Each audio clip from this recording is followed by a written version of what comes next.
we might want to take a look at the whole Electoral College. I'm open to the discussion. I mean, there's no question that the popular vote has been diminished. You had an election in 2016 where the loser got 3 million more votes than the victor. So I think there's a lot of wisdom in that. Get rid of the Electoral College and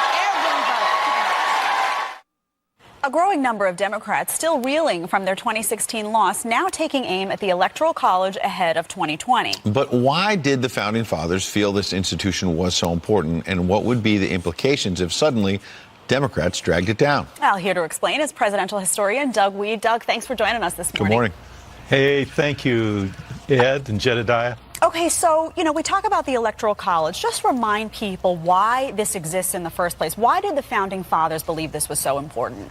Balance, checks and balance, and to give everybody a vote. I mean, we could have the mainstream media in Hollywood and Silicon Valley all just go to a ballroom at the Ritz-Carlton in Santa Barbara, California, lock the doors, pick the president, and the country would be at peace.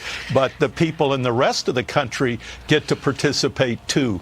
Doug, people just spit out their coffee all across the country. You're laying out this Hollywood elite scenario, deciding all of it. Look at this map, because in all seriousness, what you're laying out is making a very serious point, that half of America lives in just 146 of the biggest counties out of 3,000 counties all across America. So weave this together in terms of what the Founding Fathers wanted in terms of balance across the country. Yeah, they wanted representation. It's a republic. They didn't want the minority view to be squashed. Socialism is defined by Isaiah Berlin and others. The reason it squashes free speech is because ultimately the speech of the community is more important than the speech of the individual. And our Constitution is our law. George Washington said that the Constitution was a guide that he would never abandon. Beto O'Rourke says it's outdated.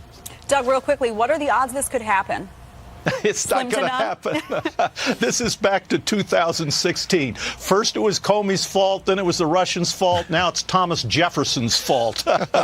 It's the U.S. Constitution is the problem. Now, this Founding Fathers had a bit of wisdom, and sometimes people don't want to listen, but it's there. Doug, we appreciate you giving us that history lesson. Thanks, Ed, Jedediah. All right, have a good weekend.